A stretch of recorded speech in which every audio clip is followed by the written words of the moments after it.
Mari kita mulai. Halo semuanya. Halo, Welcome back to our channel Tulis Jurnal. Gua Daniel. Mikta. Dan kita mau bahas sesuatu yang sepele sebenarnya dalam paper tapi sangat penting, yaitu soal gambar atau features yang akan kita pakai di papernya kita. Ya. Oke, jadi kalau dari pendapat lu pribadi, ini sebelum kita masuk ke kontennya, ini pertanyaan baru keluar sekilas. Lu suka paper yang nggak ada feature atau yang ada feature? Yang ada lah. Yang ada lah ya, supaya lebih ini ya. Jadi ada, tapi Ada slogan men, apa? bilang satu gambar itu, satu figur itu bisa merepresentasikan atau bisa bercerita 1000 kata. Oh iya, oke. Jadi di samping memang mungkin perlu memang ibaratnya findings lu mungkin perlu gambar, tapi satu sisi juga mungkin perlu ini ya, memberikan sentuhan art juga kali ya. Iya, dan apa ya? Supaya nggak boring banget.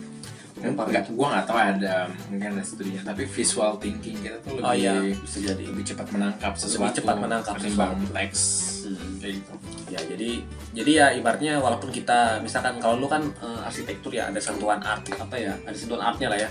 Kalau gua kan engineering, jadi ya tetap perlu lah memberikan gambar juga supaya lebih menarik lah sekilas papernya juga dan merangsang orang untuk lebih nilai visual. Oke, itu cuma poin-poin yang pertanyaan awal lah. Jadi ya paling pengantar dari pertanyaan dari gue pertama itu, jurnal itu meminta format seperti apa sih soal figure itu? Atau format atau ada guideline khusus yang biasanya diminta sama jurnal? Oh iya. Itu gimana? Ya biasanya sejauh ini ya yang gua alami, mereka biasanya setiap jurnal punya guideline sendiri, kan ada di author's guide-nya tuh. Jadi ada format-format, ada misalnya ada resolusi tersendiri untuk si jurnal A itu resolusinya sekian, misalnya berapa pixel atau berapa DPI, misalnya 300k, 200k. Karena ada juga beberapa jurnal yang mereka kan bisa langsung dilihat secara online tuh websitenya. Jadi masukinnya langsung kelihatan di websitenya, jadi kita bisa langsung ngatur resolusi figurnya berapa yang cocok dengan si paper kita, kayak gitu. Kayak gitu sih. Tapi yang pasti ya ibaratnya jangan pecah lah ya. Iya. Jangan pecah. Usahakan ini mungkin. Dan ada jurnal yang kadang-kadang minta digabung dan dipisah kan? Oh, pada saat proses submissionnya. Submissionnya gitu ya. Ya, rata-rata Elsevier kayaknya ini deh. Jurnal Elsevier rata-rata itu mereka minta pisah. Elsevier. Jadi gue pasti punya satu folder figure sama table, satu lagi folder yang teks dan berisi figurnya. Kecuali MDB nggak pernah. Iya. Dan itu harus hati-hati sih sebenarnya, karena kalau misalkan gue nulis pakai Word kan, gambarnya gue taruh di situ misalkan, kelihatan sekilas bagus, tapi pas lu pisah, jadi resolusinya jadi lebih rendah kadang-kadang. Jadi harus hati-hati sih. Ya mungkin karena lu pakai aplikasi yang ini ya. Kalau gue kan nggak pakai aplikasi gitu, jadi kadang-kadang pas dipisah, dia akan minta ini resolusinya nggak begitu bagus, tapi pas di Wordnya ya misalkan sepertiga satu halaman Word itu kan, menurut kita sekilas sudah bagus nih, tapi ternyata pas sudah dipisah, dia editornya minta ini kualitasnya masih kurang begitu bagus gitu. Kalau gue biasanya yang gambar yang terpisah itu justru resolusinya lebih tinggi malah. Jadi gue ekspor ulang memang pas sudah memisahkan. Iya. Jadi yang gue pasang di Word dengan teks itu misalnya resolusinya 300. Nah, pada saat gambar terpisah, gue ekspor lagi satu-satu tuh pakai 3,5 atau 400 ya. Karena gue tahu itu pasti mungkin akan ke web larinya. Iya. Jadi gue pasti rasanya gue gedein. Lu bisa pakai software apa cuy gitu? Nah, kalau gue biasanya pakainya Illustrator atau Photoshop lah. Ada Illustrator ya. Atau ya vector base, bisa aja Corel atau apa gitu. Tapi karena gue sendiri gue nggak tahu cara pakai kayak gitu-gitu, jadi gue biasanya cuma pakai PowerPoint dan Paint.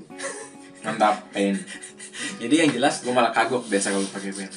Karena yang jelas by the way, format yang diminta sama jurnal itu kan biasanya PNG atau TIFF biasanya. Ada juga minta JPEG, cuma ya enakan PNG lah ya sama TIFF itu kan karena resolusinya lebih bagus kan ya. Nah, jadi trik gue tuh kadang-kadang gue misalkan banyak analisa pakai Excel kan misalkan kan. Jadi gue buat grafnya tuh pakai Excel kan misalkan. Tapi kan kalau lu pakai gambar Excel, lu copy paste ke Word lu kan ya kurang bagus lah resolusinya gitu kan, kurang bagus lah. Jadi biasanya triknya gue pakai PowerPoint. Jadi gue dari Excelnya misalkan gue copy paste di PowerPoint dalam bentuk figure. Oke. Nah, karena dia sudah bentuk figure, gue bisa besarin kan tuh. Ya bisa. Nah jadi misalkan size-nya PowerPoint segini, nah gue besarin tuh jadi lebih besar dari size-nya si slide PowerPoint itu. Oke. Baru gue copy si yang udah ukuran besar tadi di PowerPoint ke Paint. Oke. Baru gue save dalam bentuk PNG atau TIFF di Paint. Dan itu sejauh ini tidak ada masalah dan kualitas resolusinya bagus. Ya berarti intinya kan software apapun itu sebenarnya tergantung kitanya yang familiar yang mana. Ya. Gak jadi masalah. Ya nggak jadi masalah. Yang Asal penting- kualitasnya Ya, bagus lah. yang penting bisa memenuhi kriteria si papernya. Tapi memang ada beberapa jurnal yang minta size tertentu gitu mungkin. Misalkan kayak gue pernah diminta dia untuk graphical abstract gitu, dan gue yang mau nggak mau harus lari ke itu tadi Adobe atau itu kan, untuk mengecek size-nya itu, terutama size-nya itu. Lalu kemudian kita nih seperti di NJ nih kan, kita udah pakai beberapa icon nih, icon yang akan keluar ini. Nah icon-icon itu tuh gue juga sering pakai gitu. Nah itu sumbernya biasa kita pakai dari mana nih? Biar teman-teman juga tahu juga nih. Oh iya, nah biasanya kan kita kalau bikin gambar Ilustrasi ya. kita biasanya untuk memudahkan ide kita ditangkap sama orang atau memudahkan ide kita legible, biasanya ada beberapa yang pakai diagram. Nah, diagram itu kan diagram. dibantu oleh nggak cuma teks atau gambar, tapi dibantu oleh dengan icon-icon. Biar lebih menarik sekalian. Nah itu biasanya kita pakai, terutama di video-video kita nih, kita juga pakai beberapa icon-icon yang free untuk dipakai license-nya. Itu dari The Noun Project. Jadi kalau teman-teman bisa cek atau lihat di deskripsi videonya, itu bisa di situ. Di situ free icon semua. Jadi sekalian teman-teman bisa edit iconnya, karena tinggal register itu. Ini kita bukan endorse ya. Karena emang itu Berguna lah, berguna kita untuk researcher gitu berguna, karena dia ngasih PNG formatnya terus ngasih vector base. Jadi bisa diedit sekalian, mau warnanya apanya sekalian kayak gitu. Ya atau gue juga kadang-kadang kalau yang di non project itu kan nggak berwarna ya, hitam ya, Hitam. ketikannya. Sedangkan kalau gue kadang-kadang ada beberapa yang berwarna, gue nyariin dari Flaticon. Flaticon.com. Itu free juga. Itu free juga. Cuma license-nya memang ada beberapa icon yang berbayar, jadi lu harus subscribe dan lu bayar. Tapi rata-rata semua gratis. Ya lu tinggal ya kasih ngomong aja lah, kredit aja lu dapat dari situ gitu. Tapi ya tadi lu bisa download dalam bentuk PNG atau dalam bentuk vector base SVG, dan jadi bisa lu edit juga warnanya segala macam. Jadi ya itu membantu lah. Terutama kalau kita pakai ilustrasi banyak gitu kan di paper kita. Supaya nggak boring lah tulisan-tulisan doang atau icon-icon yang lu pakai dari PowerPoint yang standar-standar gitu loh. Iya, Jadi kayak ada sedikit animasi atau itu, nah kita biasa pakai dari situ. Oke, paling berikutnya yang kita bahas adalah kriteria gambar yang kayaknya menarik tuh, yang acceptable lah ya bagi jurnal. Nah, kalau gua apapun itu, terlepas dari software apapun itu, terlepas dari bagaimana representasinya, inti dari figur itu kan harus informatif ya. Jadi itu yang pertama, karena itu harus bisa memberikan pesan dan si readernya bisa menangkap pesan apa yang kita ingin sampaikan. Jadi itulah kenapa si figur kita harus informatif, baik dari segi pesannya sendiri, teksnya, warnanya, gambarnya, proporsinya, segala macam. Iya, informatif. Menambah nilai yang baru juga lah ya. Iya. Jadi jangan cuma nggak ada guna, ngapain lu taruh gambar di situ kan? Iya. Ya gitu.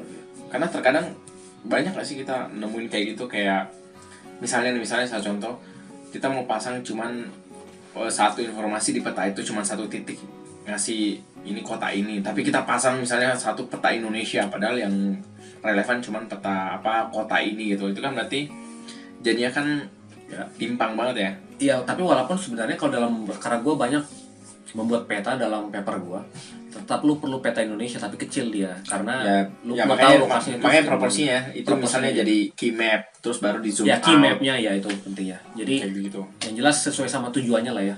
Jangan nih. Lalu kemudian pemilihan warna gimana misalkan? Kalau gua ini tapi personal taste sih. Ya, personal taste ya, itu penting sekali. Kalau gua biasanya nggak terlalu banyak warna. Paling maksimal tuh warna 3 warna. Jadi satu background, satu highlight text, satu lagi apa gitu yang mungkin lebih ini. Tapi itu memang personal sih. Ya, personal taste lah ya. Tapi poinnya adalah mau rame pun warnanya, Ya itu balik lagi ke rule yang pertama tadi, harus informatif. Selama itu mendukung informasi pesannya yang disampaikan, ya nggak apa-apa. Ya, tapi jangan terlalu berlebihan lah ya. Tapi jangan terlalu berlebihan. Udah pakai merah, orange sana sini atau apa. Tapi gue ada satu paper gue yang berlebihan, nanti gue tunjukin. Kecuali memang berbicara tentang itu, misalnya gradasi negara tapi beda warna kan, itu kan memang harus dibedain tuh satu-satu. Benar. Ada lagi kriteria yang lain sebelum kita tunjukin papernya kita? Apa? Contoh-contoh gambar yang kita pakai di jurnalnya kita mungkin? Ada sih, paling bisa langsung ngelihat. Jadi kita tunjukin bukan berarti gambar kita paling informatif, gambar kita paling bagus, enggak. Tapi at least gambar ini udah acceptable oleh standar jurnal, standar paper, dan udah publish. Jadi kita ambil sampel dari situ aja, lebih gampang. Dan itu punya kita, jadi kita lebih tahu bagaimana menceritakannya. Alasannya kenapa dia itu. Oke. Kita pindah ke gambar kita. Nah, paling gambar pertama nih gambar yang ini nih. Jadi di satu paper gua buat. Tadi kan kalau kita sempat singgung kalau bisa warna pemilihan warna tuh harus jangan terlalu rame lah gitu ya. Tapi somehow gue sih tapi poinnya adalah menurut gue balik ke personal taste masing-masing. Iya. Nah, gue kadang-kadang ada kalanya gue pengen buat itu berwarna. Jadi kayak contoh satu jurnal gue ini, gue pengen buat dia berwarna. Jadi gue buat dia berwarna. Kalau teman-teman lihat nih gambarnya nih macam-macam, ada biru, merah, segala macam. Lalu ikonnya juga banyak, dan ikonnya semua tadi dari Flaticon tadi gue masukin. Jadi ya berwarna banget karena gue lagi pengen aja buat itu berwarna, intinya kayak gitulah. Jadi gue buat dia berwarna, tapi yang jelas ada maksudnya masing-masing. Misalkan kayak gambar yang di bagian kiri ini kan, itu kan ada tipe-tipe airnya kayak gimana. Jadi ya icon-icon ada truk, ada icon sumur, ada keran dan segala macam. Lalu ada icon ini apa tuh? Tempat penyimpanan air. Lalu juga yang kedua nih, kenapa ada gambar kayak skema warna biru, satu lagi warna putih, ya menunjukkan aja kalau mereka tuh sesuatu yang berbeda gitu loh. Sesuatu yang berbeda, walaupun ya konsep modelnya sama tapi sesuatu yang berbeda. Jadi ya paling cuma kayak gitu aja sih. Paling kemudian lalu yang kedua, gue punya pengalaman sedikit tambahan adalah kadang-kadang reviewer itu dia minta menambahkan sesuatu dari gambar kita, mengedit sesuatu gitu kan. Misalkan paling sederhana dia bilang, ini kualitasnya kurang bagus nih, tolong diperbaiki gitu kan. Atau ada kasusnya di mana gue di peta, misalkan nih gue tunjukin peta gue yang ini tuh sebenarnya dasarnya, ini kan kalau teman-teman lihat tuh di pinggir-pinggir itu kan ada apa tuh, latitude sama altitude-nya kan, ada koordinatnya. Awalnya tuh nggak ada yang kayak gitu. Awalnya tuh nggak ada, tapi reviewernya minta ini tolong ditambahin nih koordinat GPS-nya nih biar tahu nih di sebelah mana nih. Walaupun gue juga nggak tahu, maksudnya emang seguna itu apa ya. Kalau lu mau nyari tinggal nyari lokasinya kayak pasti dapat deh. Cuma ya itulah. Jadi kita tambahin itu segala macam. Jadi kadang-kadang reviewer tuh minta atau editor minta diperbaiki gambarnya. Kayak gitu-gitu sih. Atau mungkin ada kasus paper gue yang lain, kita buat persamaan gitu kan di Excel. Dia minta ini persamaan kurvanya ini diperbesar, atau ada kurva yang kita nggak kasih persamaan memang karena satu alasan tertentu, tapi saya minta persamaannya harus keluar. Jadi yang kayak gitu-gitu. Jadi reviewer bisa minta edit lah jurnalnya, apa gambar yang kita kasih. Paling gitu aja. Paling kita masuk ke gambar yang lu punya ya.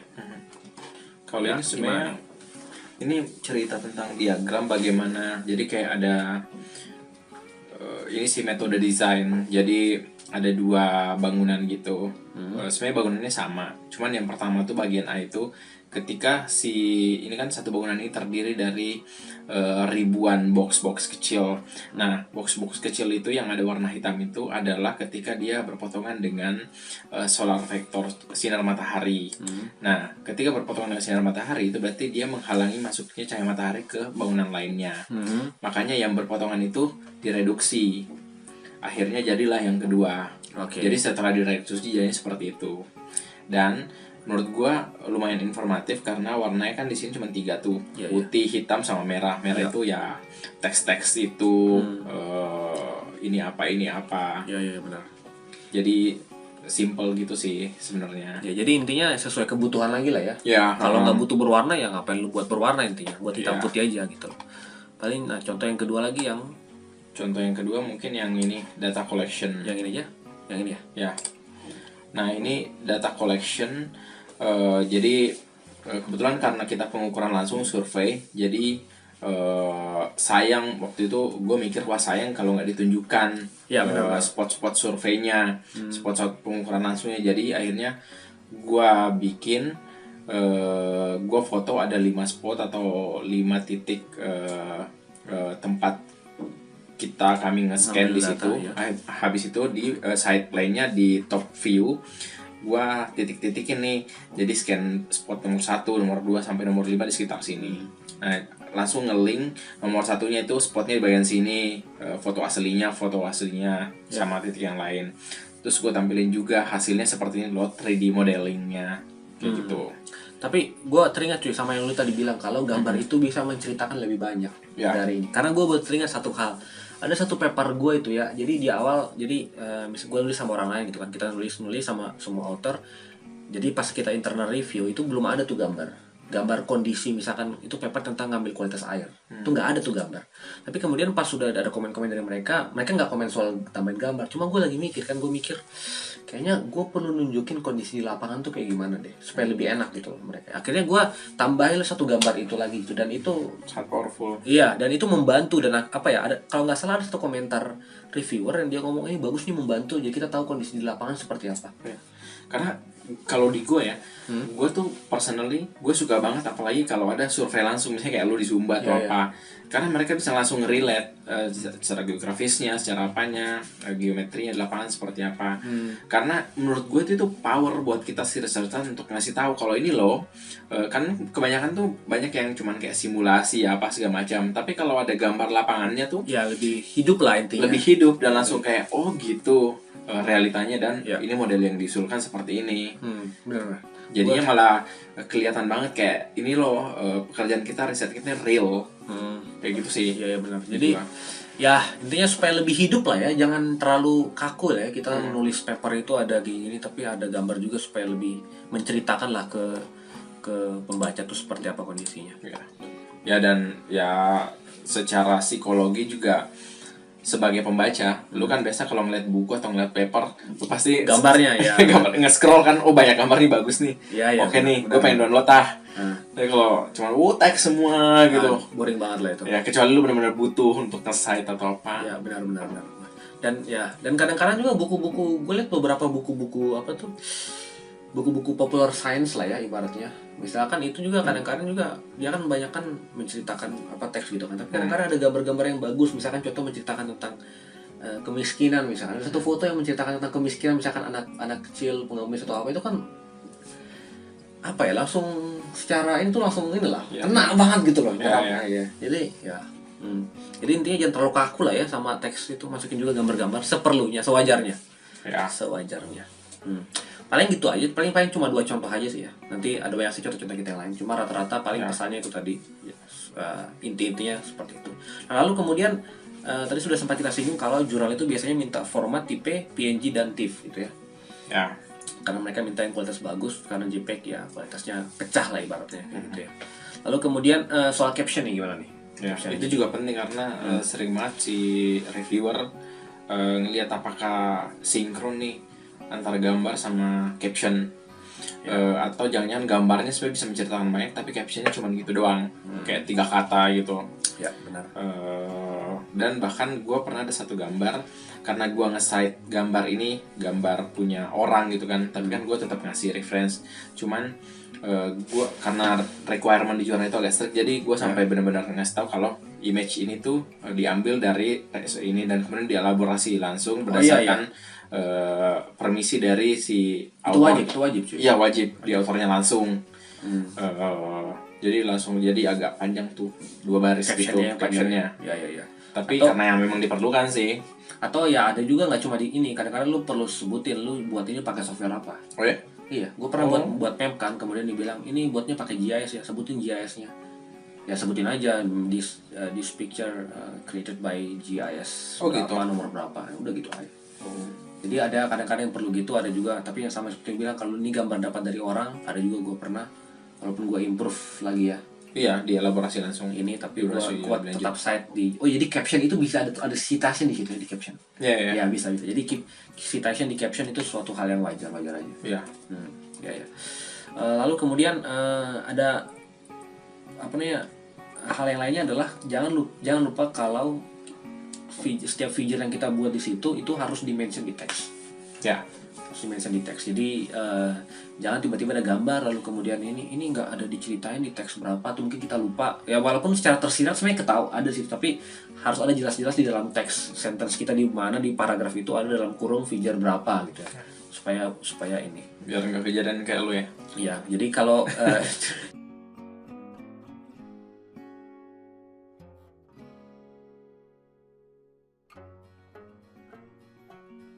oke, ada lagi nggak yang mau ditambahin soal gambar apa lagi? Pengalaman? Oh ya, mungkin gue bisa mention satu. Jadi pentingnya mengapa gambar itu jadi sangat penting untuk dimasukkan karena itu bisa meringkas penjelasan kita yang super banyak dan super ribet. Jadi dengan gambar itu orang lebih mudah langsung menangkap maksudnya. Contohnya, kalau kita mau menjelaskan proses terjadinya hujan misalnya, jadi kan itu dari langit, dari awan turun hujan, terus diserap ke tanah, terus penguapan, siklus air lah, penguapan, terus ini lagi. Nah kalau jelasin kan bisa 2 paragraf sendiri tuh dengan detail yang super banyak. Nah, tapi kalau cuman dalam bentuk satu gambar, terus ada ikon awan, hujan turun, laut, menguap, masuk lagi, naik lagi, itu kan bisa jadi super ringkas kan, dan orang bisa langsung, oh ini maksudnya. Gak perlu jelasin lah panjang lebar. Iya, makanya jadi super penting. Dan kalau lu jelasin juga panjang lebar, kalau kata-katanya banyak, boring juga gak sih? Dan gue biasanya kalau nge-review, gue selalu minta metode itu harus ada gambarnya. Paling nggak diagramnya. Jadi biar tahu, oh ini kan kalau udah detail banget kita nggak tahu kan, apalagi kalau bukan bidang kita banget tuh. Yeah. Jadi kalau ada overview di depan, di metode paling nggak ada ini, itu sangat membantu. Oh arah berpikirnya tuh kayak gini tuh. Sama seperti gambar yang tadi gue tunjukin yang punya gue itu kan sebenarnya merangkum data-data gue tuh dipakai kayak gimana karena kan ada ya gitulah, jadi membantu untuk ini. Dan itu kalau salah ada satu jurnal gue yang reviewer tuh minta gitu ya kan, data analis gue panjang kan, misalnya gue berapa 3 paragraf mungkin, dia bilang aduh nih kamu buat ini dong skema dong untuk supaya kita lebih mudah pahaminya. Iya, kapan terjadi perpindahan data, kapan terjadi perpindahan format, kapan ini. Ya itulah. Lalu paling yang lagi hal berikutnya lagi adalah seputar ini tadi submission. Ada beberapa jurnal yang memasukkan gambar itu dihitung equal dengan kata-kata. Oh iya, kata ya, gitu. Benar. Itu gimana tuh? Ya jadi gue pernah beberapa kali juga ketika membaca author guideline-nya, ternyata si beberapa jurnal itu mensyaratkan kalau gambar itu bisa equal sama 200 kata misalnya. Nah berarti kita harus pintar-pintar bagaimana biar si paper kita nggak terlalu panjang. Kalau misalnya dia melimit total katanya cuman 7.000 atau 8.000 atau bahkan 6.000 kadang-kadang untuk original research. Nah sementara kita punya gambar, let's say ada 10 gambar atau 8 gambar, itu kan berarti udah 1.000 sendiri tuh kalau 250 kata. Iya benar. Jadi udah berkurang banyak ininya teksnya. Gue pernah sekali gue submit ke satu jurnal, lalu di jurnal itu belum dikirim ini, jadi pas gue submit lalu apa ya, handling editor bukan handling itu apa, asisten editor lah ya, itu sebutannya, dia balikin jurnal gue, dia bilang ini sudah melebihi total katanya 10.000. Kemudian gue mikir kan, lah kenapa dia 10.000, sudah gue lihat, gue cek kata-kata di Word gue kayaknya nggak sebanyak itu. Baru kemudian lu nyadar, gue tanya ke dia, baru dia kasih tahu ini guideline-nya kayak gini, bahwa satu gambar itu equal sama sekian ratus kata. Baru gue sadar, wih ya, akhirnya ya gue nggak tahu, gue lupa triknya kayak gimana, tapi gue nggak submit, ditolak sih sama editor kalau di jurnal itu situ. Desk rejection. Karena jadi itu jadi penting juga untuk dicek ya guideline-nya. Paling ada lagi seputar ini atau sudah cukup? Udah sih cukup. Oke. Itu semoga pembahasan kita soal figure membantu teman-teman dalam proses mendesain gambar yang inilah acceptable untuk jurnal. Lalu juga untuk dalam proses submissionnya perhatikan author guideline-nya seperti apa. Dan ini supaya jangan ada kesalahan atau melakukan kesalahan-kesalahan seperti yang pernah kita buat tadi. Cerobohan yang pernah kita buat tadi. Oke. Semoga ini membantu dan menginspirasi teman-teman. Jika suka jangan lupa untuk like, lalu subscribe, lalu share ke orang lain juga, komen juga jika ada pertanyaan, jika ada kritik saran silakan dimasukkan aja di kolomnya atau kirim ke email kita. Dan jangan lupa juga follow Instagram kita, follow LinkedIn kita juga, bisa komen di sana, bisa langsung dapatkan update terbaru. Dan semoga sukses untuk penulisannya, untuk proses submissionnya, untuk proses revisinya. dan sampai jumpa di video-video yang lainnya. Bye bye. Bye.